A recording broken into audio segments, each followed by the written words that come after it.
ese momento en que nosotros les decimos a los chicos, ¿vieron? Descarten su intuición. Estamos alimentando el comienzo del divorcio entre los chicos y las matemáticas. El chico dice, sí, bueno, está bien. El álgebra dice, pero yo sigo creyendo que... Entonces dice Papert, nuestro deber no es descartar la intuición de los chicos, sino trabajar con ella, educarla. Y lo que él propone no es una panacea, pero es por lo menos un intento de convencer a la intuición o de crear una intuición nueva que esté de acuerdo con lo que nos dice la matemática formal para que ese divorcio entre lo formal y lo intuitivo no sea tan dramático. ¿Y qué es lo que hace? ¿Qué es lo que él propone? Dice, imagínense que la Tierra es un cubo. Al ponerle el palote sobre el ecuador es el perímetro de un cuadrado. Si yo lo elevo 2 metros, el único lugar donde agrego soga es en las esquinas. ¿Está? Ahora, fíjense si lo hago lo mismo con un octógono. Resulta que las 4 esquinas del cuadrado siguen sumando las 8 del octógono. Y si vamos derivando vamos aumentando así el número de lados, es una forma de convencernos del por qué la cosa es constante y tan pequeña. Bueno, puede ser que a no todos los convenza, pero no me van a decir que esto no es otro tipo de razonamiento que no está destinado a convencer a la comunidad matemática de un fenómeno matemático, está destinado a la educación, digamos. Está destinado a conversar con la intuición de los alumnos y no descartarla.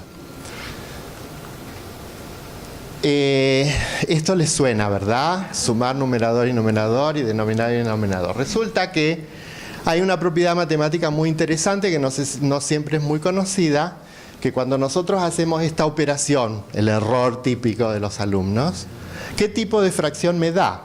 Y resulta que hay un teorema que se puede demostrar que dice que este número siempre está entre las dos fracciones, es menor que la mayor y es mayor que la menor. Siempre cae en el medio. Con un poquito de álgebra esto se puede demostrar, no lo voy a hacer. Esta es una propiedad conocida históricamente. Hay un artículo muy interesante en el Mathematics Teacher de hace muchos años de un maestro en Estados Unidos que cuenta que él en la clase, a propósito de la densidad de los racionales, él en la clase estaba jugando con los alumnos, les decía, vamos a hacer el promedio de 2 fracciones. Las sumamos y las dividimos por 2.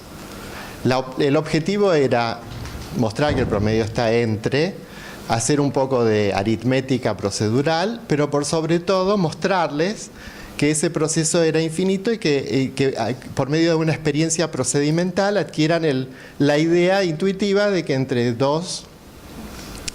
Y entonces se levanta la mano un alumno y le dice, profe, ¿por qué sumar 2 fracciones y dividir por 2? Si tú quieres demostrar que hay un número en el medio, suma los denominadores y suma los denominadores. Y el profe confiesa, otra vez el error. Pero por suerte tomó aire y dijo, a ver, veamos. Y va a hacer unos ejemplos en el pizarrón y resulta que todos los ejemplos le dan. Entonces, empezaron y bueno, se puede demostrar, por supuesto, esta propiedad que aparece por primera vez en este libro. Y lo interesante del caso es la visualización que yo quiero hacer de esto. Yo puedo representar una fracción como un punto, por ejemplo, la fracción 1/3, la puedo representar de esta manera, de manera que el denominador sea el eje de las X, A propósito lo hago así, el numerador se elige el así. Y resulta que no es ese solo punto el que me va a representar un tercio, sino toda la recta, porque esa es la pendiente de esa recta. Bueno, lo ven. Ahora quiero sumarle a un tercio 4/5. Sumarle en el sentido de Yuqué. Entonces, si yo hago numerador y numerador, denominador y denominador, ¿qué es esto? Es una suma de coordenadas. O sea que, fíjense que el estar entre ya no es un signo mayor menor. El estar entre es el estar entre físicamente, no es corporal. Digamos, entender cómo está entre. Ahora, claro, acá yo también puedo apreciar que si en lugar de tomar un tercio, tomo otro representante de este número racional, 2/6, no me va a dar lo mismo. Me va a dar otro racional. Por eso que esta operación no está bien definida como operación binaria, pero siempre va a caer entre.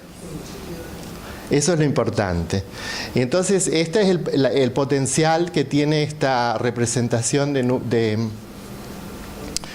números racionales en coordenadas cartesianas de este tipo. Y esta es una representación visual, a mi juicio, muy convincente. Esta es una serie geométrica. Este es un ejemplo muy, muy conocido. Y que da un tercio. Y esa es la forma formal de resolverla con ta, ta, ta, ta, ta, ta. Fíjense una representación gráfica, visual, de esta serie geométrica. Esto es un cuarto, ¿verdad? Un triángulo equilátero dividido en 4 triángulos equiláteros del mismo área, o sea que la parte coloreada es un cuarto. Esto es un cuarto de un cuarto. Esto es un cuarto de un cuarto de un cuarto. Y así sucesivamente. ¿Ustedes ven el tercio acá? Se ve 3 sucesiones de triángulos y el tercio surge, nos golpea la vista. Se puede hacer con otras figuras otra vez. Acá el álgebra le gana a golazos, porque para cada caso necesito una representación gráfica diferente, ¿verdad? Pero estamos otra vez en el poder convincente de lo que entra por los ojos. Otro ejemplo. Y este va apuntando a otra cosa. ¿Qué tienen de común todas las funciones lineales en las que el parámetro que multiplica la variable es igual al término independiente? Lo que estoy diciendo es que tienen de común este tipo de funciones lineales. Bueno, haciendo algebraicamente una cosa muy simple, esto implica que todas las funciones lineales de este tipo pasan por el punto -1, 0. Tratamiento correcto, 2 renglones de álgebra muy simple y demás. Fijémonos la ilustración. Lo que yo estoy pidiendo es que el término independiente, que es la intersección de la recta con el eje Y, sea igual a la pendiente. Para que eso ocurra, el intervalito ese tiene que ser 1. Tomé el A positivo, pero lo mismo se puede hacer con el A negativo, ¿no? O sea que, fíjense, comparemos esto, que es totalmente eficiente, pero opaco, porque lo único que hace es una manipulación de símbolos, y fíjense esta solución que implica entender qué es el término independiente, implica entender qué es una pendiente, implica entender, o sea que en este caso la representación visual lo que me está haciendo es emerger todo lo que el álgebra necesita olvidarse para ser eficiente, que son los conceptos.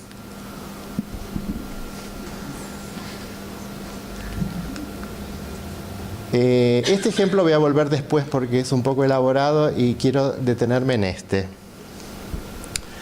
Este es un ejercicio del nivel más alto de cálculo de escuela secundaria en el último año del bachillerato.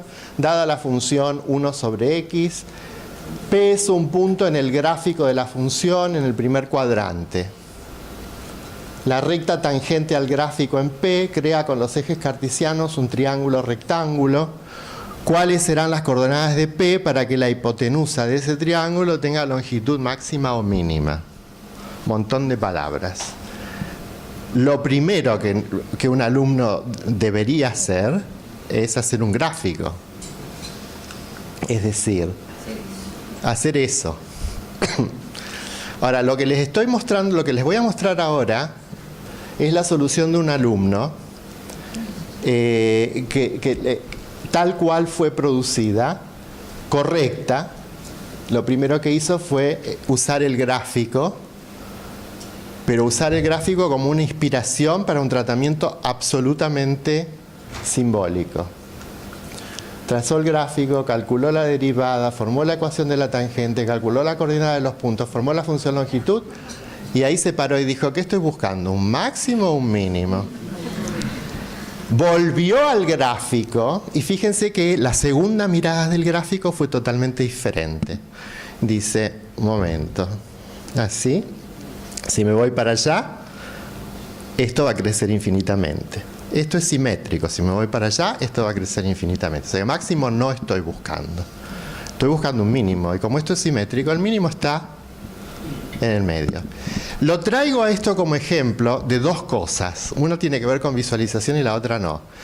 La que tiene que ver con visualización es porque el uso de gráfico de la primera vez fue para inspirar una solución para apoyar, guiar una solución procedimental. Mientras que el uso del gráfico la segunda vez fue para razonar gráficamente, que es muy distinto al uso inicial del gráfico. O sea que acá en este ejemplo lo que quiero distinguir es que el uso del gráfico puede tener diferentes niveles. Y lo que nosotros siempre estamos más acostumbrados a que el gráfico ilustre, no sea la fuente de solución de un problema o que pueda razonar o operar sobre un gráfico para poder obtener una solución.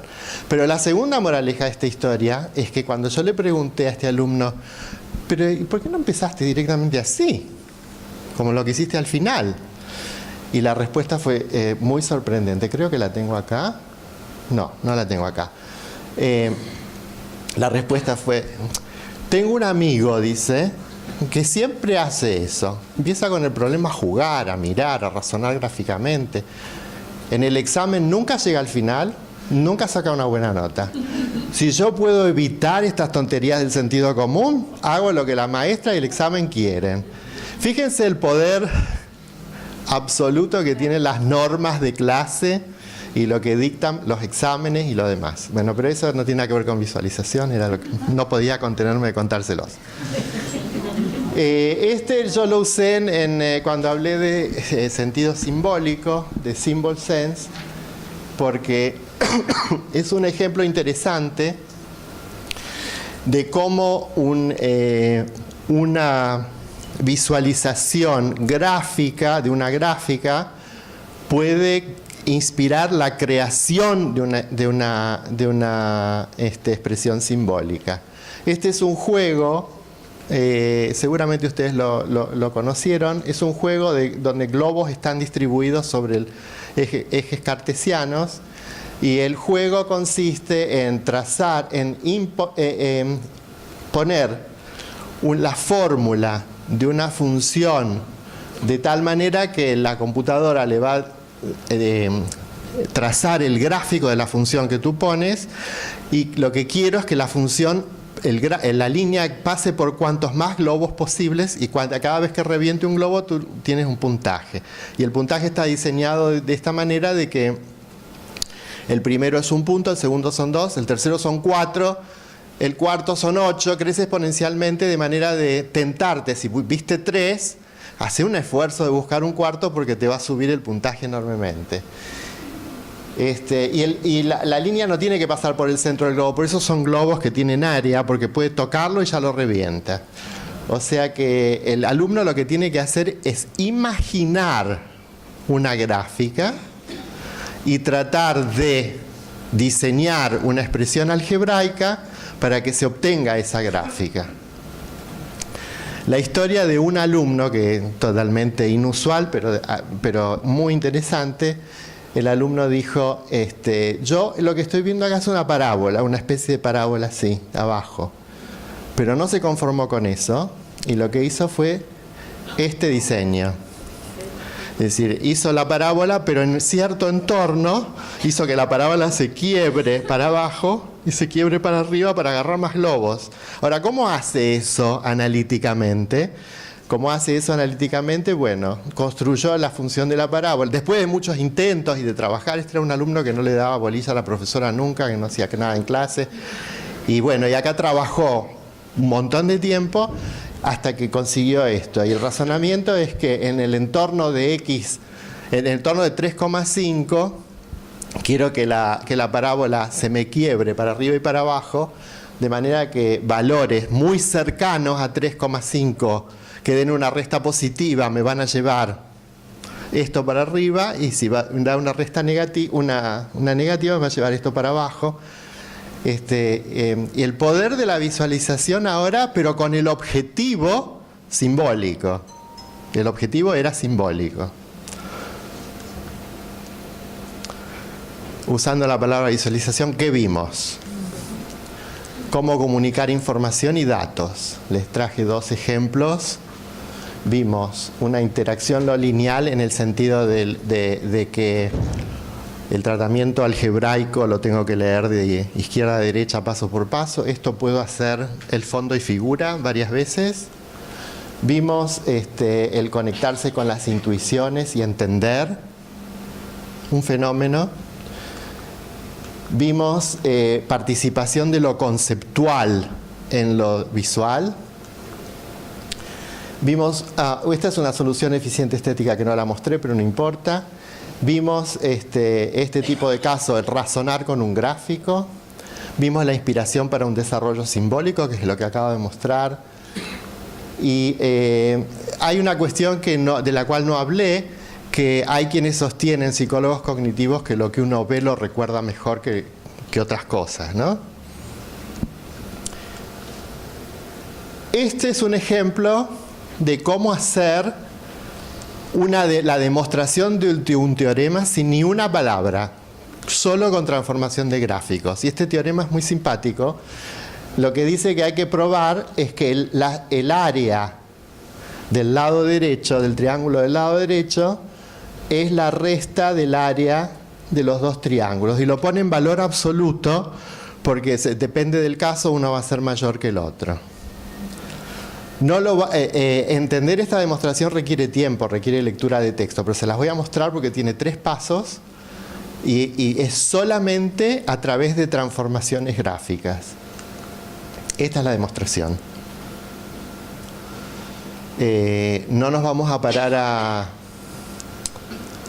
al detalle porque lleva tiempo. Les digo que lleva tiempo desentrañar qué es lo que hace en cada paso y por qué las deformaciones geométricas conservan área. Y no pude evitar traerlo porque esto es un ejemplo de distinto de todas las categorías que mostré antes, que es cómo se puede mostrar un teorema con ok. Y ahora viene un poco como siempre en la academia, calmar los ánimos y calmar los entusiasmos y considerar y ponernos a pensar un poco en serio en limitaciones, en desafíos, en cuestiones. Desafíos matemáticos. Está claro que en la comunidad no se va a aceptar como válido un resultado que sea solamente basado en cuestiones intuitivas que se desprenden de un gráfico. Por lo tanto, acá es como que hubiera una tensión entre la matemática y la pedagogía, porque si nosotros queremos formar una de las cosas que quizás querríamos como objetivo de la educación matemática es que los chicos aprendan a lo que es un tratamiento riguroso y demás. Pero depende de quién, porque hay chicos que no necesitan tratamiento riguroso porque nunca más van a ir a matemáticas y lo que queremos es que se vayan de la escuela con una imagen positiva, rica y de las matemáticas. Así que depende de quién. Esto es una cuestión interesante para discutir, no voy a entrar en más detalle. Comparemos las dos cosas y por supuesto que como demostración nadie va a aceptar el dibujo. Bueno, esto lo vimos ya. Hay una cuestión cognitiva que dicen, que dice lo siguiente: ¿y quién te dice a vos que para todo el mundo lo visual es más accesible, es más fácil, es más ameno, es más... no siempre puede ser, hay estilos cognitivos de pensamiento diferentes. Pregunta. Hay una cuestión pedagógica, ¿a qué le damos prioridad? ¿Cómo lo hacemos? ¿Cuándo lo hacemos? El docente quiere hacerlo, no quiere hacerlo, es reticente, le parece que sí, le parece que no. Y hay costos y precauciones. Fíjense estas dos funciones. Estas dos funciones, si uno hace un sketch, ¿cómo se dice? Un bosquejo, esto se ve así. Resulta que si uno las mira un poquito más, ve que tienen por lo menos dos soluciones. 2 y 4. Y no tiene dos soluciones, tiene 3. O sea que tiene 3 soluciones. ¿Y cómo nos imaginamos visualmente dos curvas cóncavas cortándose entre sí en 3 puntos? Dos soluciones de dos soluciones. Que las dos funciones se crucen. Las intersecciones. Las intersecciones, perdón. La intersección de estas dos funciones, ¿sí?